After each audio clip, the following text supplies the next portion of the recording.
Você já percebeu como nada parece durar? Você deseja algo por muito tempo, projeta, idealiza, aguenta o caminho, conquista e por um breve instante sente que chegou, como se algo finalmente tivesse se encaixado, como se o vazio tivesse enfim sido preenchido. Mas logo depois surge outro desejo, outra meta e outra sensação de falta.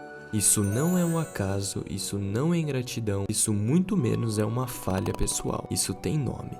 Chamam isso de esteira hedônica. Ela é o fenômeno que explica por que o ser humano se adapta rapidamente a tudo o que conquista.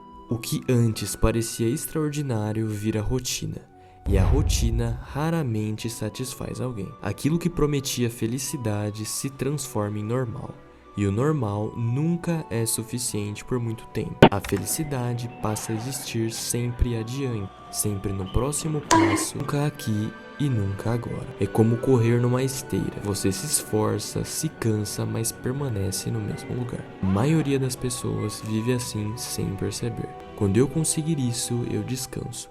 Quando eu chegar lá, eu aproveito. Quando eu tiver mais, eu fico bem. Mas o lá se move e o mais se expande. E o descanso fica sempre adiado. Isso não é fraqueza individual, é um condicionamento coletivo da sociedade. Desde cedo, aprendemos que a vida é um progresso constante. Parar é um desperdício e que desacelerar é um fracasso. Transformamos tudo em meta, trabalho vira identidade, e descanso vira culpa. O filósofo Byung-Chul Han chama isso de a sociedade do desempenho. Nós não somos mais explorados por alguém de fora, somos pressionados por nós mesmos. Nos tornamos empreendedores da própria exaustão. Exploramos a mente em nome da eficiência e da produtividade. E uma felicidade sempre prometida como algo do futuro, mas nunca entregue. Mesmo quando conquistamos o que queríamos, não sabemos o que fazer com a calma que vem depois.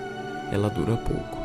Logo é substituída por uma inquietação, porque a mente foi treinada para um movimento constante e quando não há algo a perseguir, ela cria comparações, cria ansiedade, cria a sensação persistente de que algo está errado, mas não está. O filósofo Epicuro já dizia que o sofrimento humano não nasce do desejo, mas do desejo sem limites. Não saber quando algo basta é viver em estado permanente de escassez, mesmo cercado de conquistas. Sêneca, séculos antes, alertava: não é pobre quem tem pouco, mas quem deseja sempre demais. Já Schopenhauer foi ainda mais direto. Para ele, a vida oscila entre dois estados: a dor da falta e o tédio da satisfação. Quando queremos, sofremos, e quando conseguimos, nos entediamos.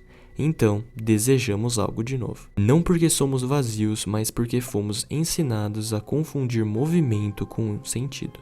E quanto mais rápido tudo se torna, menos tempo temos para sentir qualquer coisa de verdade. E o problema não é a falta, o problema é a pressa de fazer tudo isso. A esteira hedônica não nos impede de alcançar coisas, ela nos impede de sentir que elas bastam.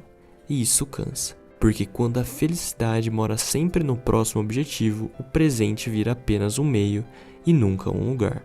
Isso torna seu cérebro doente. Então, o agora deixa de ser vivido e passa a ser atravessado. Nietzsche alertava que quem vive apenas em função do futuro perde a capacidade de afirmar o instante. E sem um instante não existe vida. Existe apenas uma perspectiva de futuro. Não é errado querer crescer e nem buscar mais. O erro é acreditar que a vida só começa depois do próximo passo. Quando tudo vira futuro, o agora acaba desaparecendo e, sem perceber, passamos anos nos preparando para viver. Marco Aurélio, imperador e estoico, lembrava: você poderia deixar a vida agora. Deixe isso determinar o que você faz e pensa.